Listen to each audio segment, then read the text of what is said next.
नमस्कार दोस्तों। तो आज हम पढ़ने वाले हैं राजस्थान का एकीकरण और वर्ल्ड इंस्टीट्यूट आप लोगों के लिए 100 से अधिक क्वेश्चंस ऑब्जेक्टिव जो आप लोगों को करवाने वाला है 2005 से और 2023 तक अभी तक विभिन्न परीक्षाओं में पूछे गए क्वेश्चंस जो मैं आप लोगों को करवाने वाला हूं। और यहां से आपको एग्जाम में देखने के लिए 2 से 3 क्वेश्चंस आपको ज़रूर मिल जाएंगे।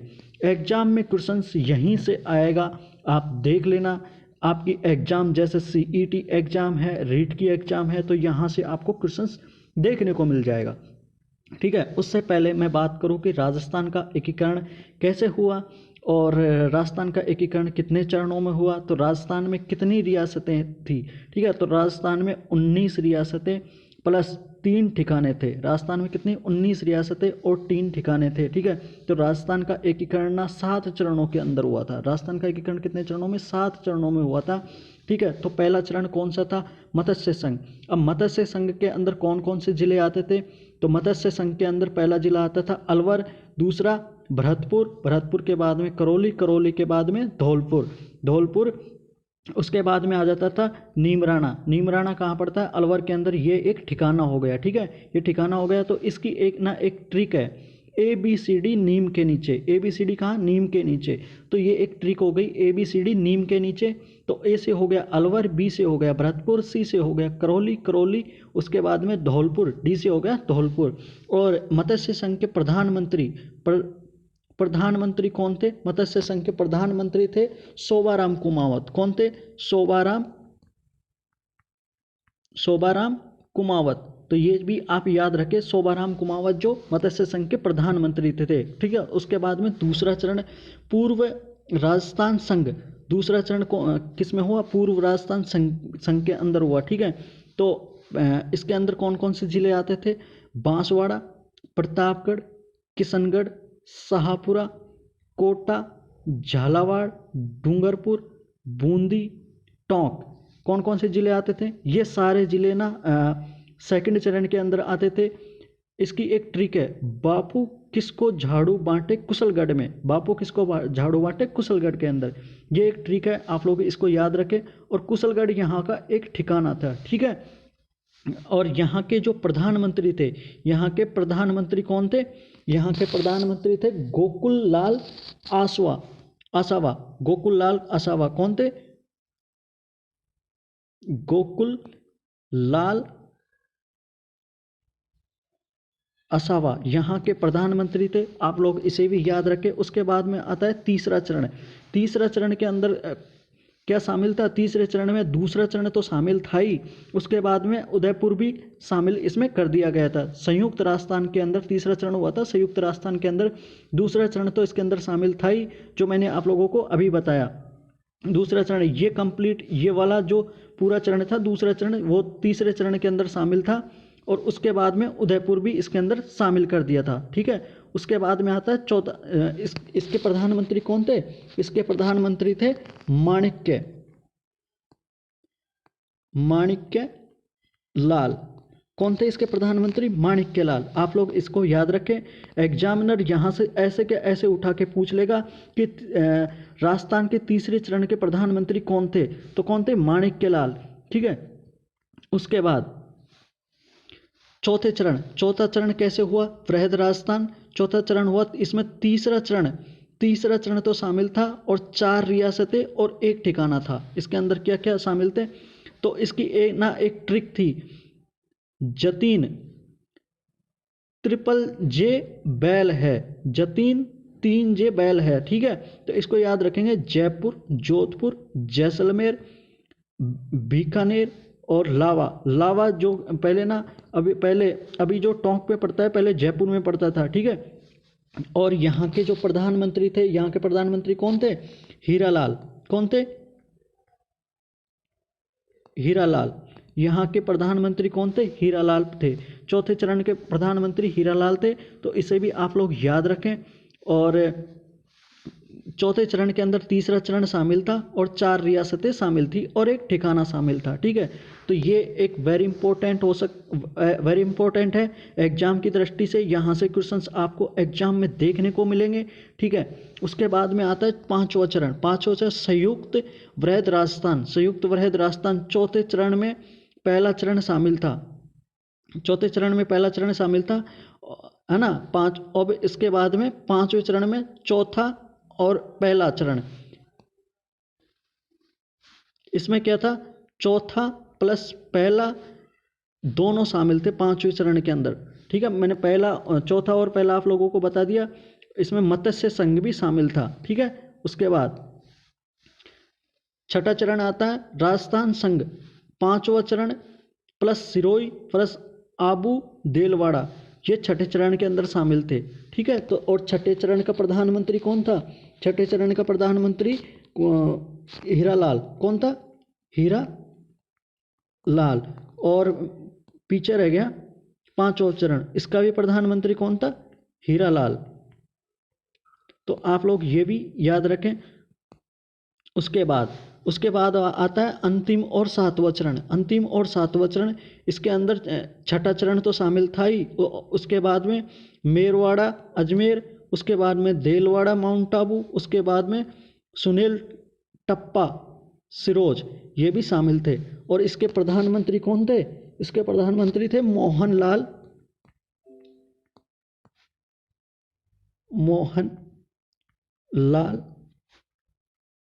सुखाड़िया। कौन थे? मोहनलाल सुखाड़िया। ठीक है, उसके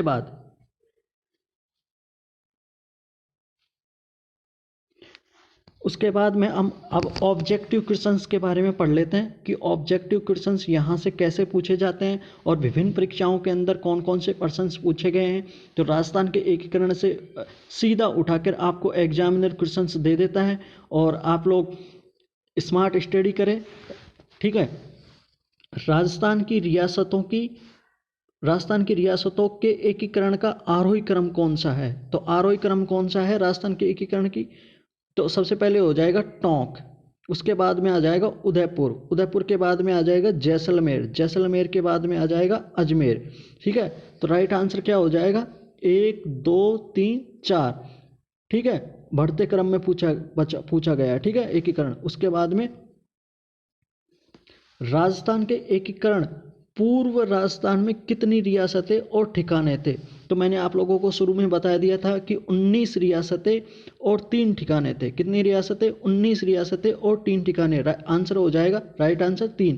ठीक है, उसके बाद राजस्थान के एकीकरण की शुरुआत किस तिथि को हुई? तो राजस्थान के एकीकरण की शुरुआत कब हुई थी? 18 मार्च 1948। कौन सी तिथि को हुई थी? 18 मार्च 1948 को। राजस्थान राजपूताना की सबसे प्राचीन रियासतें कौन थी? राजपूताना की सबसे प्राचीन रियासतें कौन थी?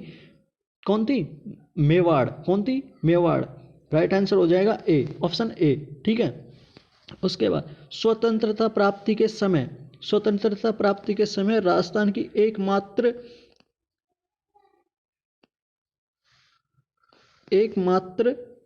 मुस्लिम रियासतें थी। मुस्लिम रियासत कौन सी थी?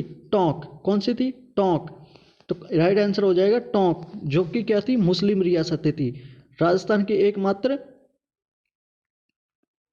मुस्लिम रियासत थी टोंक। ठीक है, उसके बाद में संयुक्त राजस्थान को वृहद राजस्थान कब बनाया गया? तो संयुक्त राजस्थान को वृहद राजस्थान कब बनाया गया? 30 मार्च 1949 को। कब बनाया गया? 30 मार्च 1949 को। ठीक है, राजस्थान के एकीकरण में समय लगा। राजस्थान के एकीकरण में कितना समय लगा, ये पूछ रहा है। तो राजस्थान के एकीकरण में कितना समय लगा? 8 वर्ष 7 माह 14 दिन। कितने वर्ष लगे? 8 वर्ष 7 माह 14 दिन। तो आप लोग इसे याद रखें। एग्जाम अभी पिछली जो पुलिस की एग्जाम हुई थी 2020 में, तो उसके अंदर ये डायरेक्टली क्वेश्चन पूछा गया था। ठीक है, उसके बाद आता है राजस्थान के एकीकरण का श्रेय किसे दिया जाता है? राजस्थान का एकीकरण का श्रेय किसे दिया जाता है? सरदार वल्लभ भाई पटेल को किसे दिया जाता है? सरदार वल्लभ भाई पटेल को दिया जाता है। राजस्थान के एकीकरण में सबसे बड़ा श्रेय इन्हीं का था।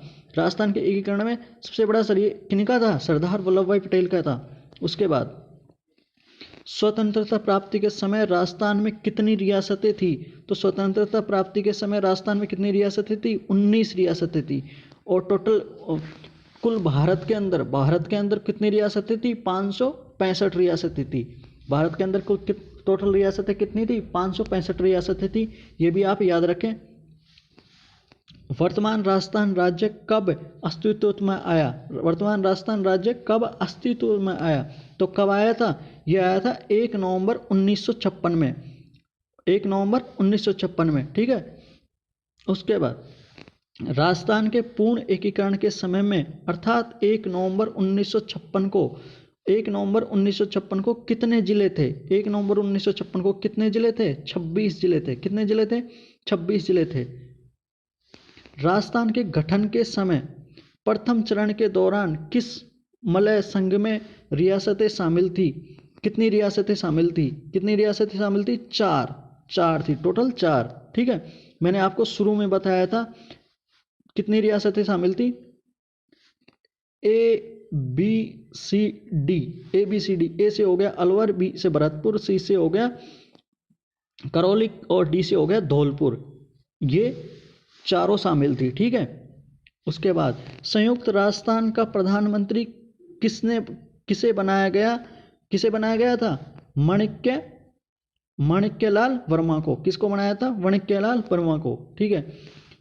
26 जनवरी 1950 को राजस्थान के किस रियासत का विलय हुआ? वह थी, तो कौन सी रियासत थी? सिरोही। कौन सी रियासत थी? सिरोही। सिरोही का ना सबसे बाद में विलय हुआ था। सारी जितनी भी रियासतें थी उनकी विलय हो चुका था, लेकिन सिरोही का एक ऐसी रियासत थी जिनका सबसे बाद में हुआ था, 7वें चरण के अंदर हुआ था, अंतिम चरण के अंदर हुआ था, ठीक है। स्वतंत्रता प्राप्ति के बाद राजस्थान में सबसे प्राचीन व सबसे नवीनतम रियासत कौन सी थी? सबसे प्राचीन और सबसे नवीनतम रियासत कौन सी थी? मेवाड़, झालावाड़। मेवाड़ और झालावाड़ ये थी, ठीक है। ऑप्शन बी राइट आंसर हो जाएगा, ठीक है। उसके बाद राजस्थान के एकीकरण के चतुर्थ चरण को किससे जाना जाता है? चतुर्थ चरण को किससे जाना जाता है? वृहद राजस्थान में। ये मैंने आपको पहले वीडियो स्टार्ट किया था, तो उससे पहले ही आप लोगों को पहले ही बता दिया था कि वृहद राजस्थान कौन से चरण थे? 7 चरण थे। 7वें चरण में चौथा चरण कौन सा था? वृहद राजस्थान, ठीक है। तो आप लोग ये चीज़ें पहले जो मैंने शुरू में बताया था वो चीज़ें आप लोग रट लें, क्योंकि एग्जामिनर वहीं से क्वेश्चन पूछता है घुमा फिरा कर, और आप कंफ्यूज हो जाते हो, ठीक है। तो आप लोग राजस्थान का एकीकरण पढ़ना चाहते हैं तो एक एक चीज़ को नोट करते चले और पढ़ते चले, ठीक है। और चैनल को सब्सक्राइब करें ताकि आप लोगों को आगे भी स्मार्ट स्टडी करवाई जाए और आपका एग्जाम में सिलेक्शन हो, ठीक है। हमारा उद्देश्य यही है कि ज़्यादा से ज़्यादा लोग हमारे चैनल पर जुड़े और चैनल पर जुड़ने के बाद सिलेक्शन ले यहाँ से, ठीक है। उसके बाद शंकर राय देवी कमेटी की सिफारिश पर कौन सा संघ बना था? शंकर राय संयुक्त वृहद राजस्थान। कौन सा संघ बना था? संयुक्त वृहद राजस्थान, ठीक है।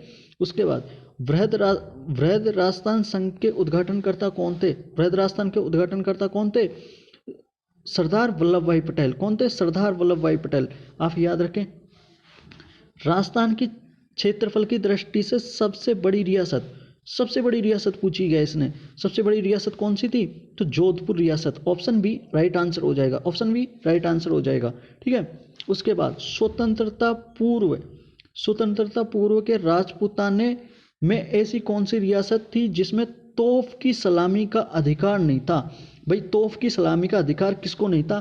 तो तोफ की सलामी का अधिकार नहीं था शाहपुरा और किशनगढ़, इन दोनों को तोफ चलाने का अधिकार नहीं था, ठीक है। उसके बाद राजस्थान का एकीकरण कुल कितने चरणों में पूरा हुआ? तो राजस्थान का एकीकरण मैंने शुरू में बताया था आपको 7 चरणों के अंदर हुआ था, और वो कौन से चरण थे ये भी मैंने आप लोगों को बता दिया था। उसके बाद राजस्थान में प्रथम राज्यपाल की नियुक्ति कब हुई? राजस्थान में प्रथम राज्यपाल की नियुक्ति, तो राज्यपाल की नियुक्ति पूछे तो ऑप्शन डी राइट आंसर हो जाएगा 1 नवंबर 1956 को। कब को? 1 नवंबर 1956 को नियुक्ति हुई, ठीक है। उसके बाद राजस्थान दिवस कब मनाया जाता है? तो राजस्थान दिवस 30 मार्च को मनाया जाता है। कब मनाया जाता है? 30 मार्च को मनाया जाता है राजस्थान दिवस, ठीक है। उसके बाद राजस्थान के प्रथम निर्वाचित मुख्यमंत्री थे, राजस्थान के प्रमुख राजस्थान के प्रथम निर्वाचित मुख्यमंत्री थे। तो राजस्थान के प्रथम निर्वाचित मुख्यमंत्री कौन थे? टीकाराम पालीवाल। कौन थे? Tikaram Paliwal. Option B right answer हो जाएगा। उसके बाद वृहद राजस्थान के महाराजा प्रमुख थे। महाराजा प्रमुख कौन थे? महाराजा प्रमुख कौन थे? महाराणा भूपाल सिंह। कौन थे? Maharana Bhupal Singh. Option A right answer हो जाएगा। उसके बाद मत्स्य संघ के राज प्रमुख थे। मत्स्य संघ के राज प्रमुख कौन थे? उदय भान सिंह, जो कि कहाँ के थे? धौलपुर के। उदय भान सिंह कहाँ के थे? धौलपुर के थे, ठीक है। उसके बाद मत्स्य संघ की राजधानी थी, मत्स्य संघ की राजधानी कौन सी थी? अलवर। कौन सी थी? अलवर। ये और मत्स्य संघ में 4 जिले शामिल थे, ठीक है। ये चीज आप याद रखें। उसके बाद उदयपुर रियासत का राजस्थान संघ में विलय कब हुआ? उदयपुर रियासत का राजस्थान संघ में विलय कब हुआ? तो विलय कब हुआ था? 18 अप्रैल 1948 को। कब हुआ था? 18 अप्रैल 1948 को। ऑप्शन बी राइट आंसर हो जाएगा, ठीक है। उसके बाद मत्स्य संघ का प्रधानमंत्री मत्स्य संघ का राजस्थान में विलय कब हुआ? मत्स्य संघ का राजस्थान में विलय कब हुआ? ठीक है। तो मत्स्य संघ का राजस्थान में विलय कब हुआ? 15 मई 1949 को। 15 मई 1949 को हुआ, ठीक है। उसके बाद राजस्थान में स्वतंत्रता प्राप्ति के पश्चात सर्वाधिक राज भत्ता प्राप्त करने वाला राज परिवार कौन सा था? राज परिवार कौन सा था? जयपुर। जब राजस्थान स्वतंत्र हो गया, स्वतंत्रता प्राप्ति हो गई, उसके पश्चात में राज भत्ता किसको प्राप्त होता था? तो जयपुर राज परिवार को प्राप्त होता था, ठीक है।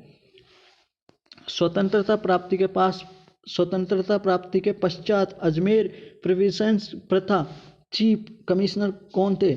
चीफ कमिश्नर कौन थे? शंकर प्रसाद। कौन थे? शंकर प्रसाद। स्वतंत्रता प्राप्ति के समय राजस्थान में क्षेत्रफल की दृष्टि से सबसे बड़ी रियासत कौन सी थी? क्षेत्रफल की दृष्टि से सबसे बड़ी रियासत कौन सी थी? मारवाड़। कौन सी थी? मारवाड़। उसके बाद रियासतों से संबंधित समस्याओं के समाधान के लिए रियासती विभाग की स्थापना कब हुई थी? तो मतलब रियासतें स्टार्ट हुई थी, तो उसमें रियासती विभाग की भी स्थापना की गई थी। तो रियासती विभाग की स्थापना कब की गई थी? 5 जुलाई 1947 को। कब की गई थी? 5 जुलाई 1947 को की गई थी, ठीक है। ये चीज आप याद रखें। मत्स्य संघ का उद्घाटन कब हुआ? मत्स्य संघ का उद्घाटन कब हुआ था? 18 मार्च 1948 को। कब हुआ था? 18 मार्च 1948 को। राजस्थान निर्माण के प्रथम चरण में गठित मत्स्य संघ सम्मिलित हुए। तो प्रथम चरण में कौन कौन से सम्मिलित हुए थे? अलवर, भरतपुर, धौलपुर, करौली, ये रियासतें इसमें शामिल थी। ABCD से आप याद रख सकते हैं इसको, ठीक है। ABCD से आप याद रख सकते हैं। राजस्थान का प्रथम चरण 7 चरणों में हुआ, जिसका प्रथम चरण 17 मार्च 1948 को हुआ। तो वो कौन सा था? मत्स्य संघ। मत्स्य संघ कौन सा था? मत्स्य संघ। उसके बाद है मत्स्य संघ में कौन सा राज्य शामिल नहीं था? मत्स्य संघ में कौन सा राज्य शामिल नहीं था? तो इसमें कौन सा राज्य शामिल नहीं था? झालावाड़। कौन सा नहीं था? झालावाड़। अलवर था, भरतपुर था, करौली था, और एक कौन सा था? धौलपुर। एक कौन सा था? धौलपुर। तो ये 4 राज्य मत्स्य संघ के अंदर शामिल थे। उसके बाद राजस्थान के गठन के समय प्रथम चरण के दौरान गठित विलय संघ में रियासतें शामिल थी। तो कितने थी? 4 रियासतें शामिल थी प्रथम चरण में। प्रथम चरण कौन सा हुआ था? प्रथम चरण हुआ था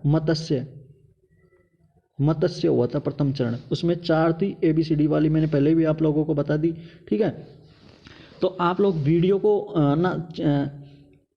एंड तक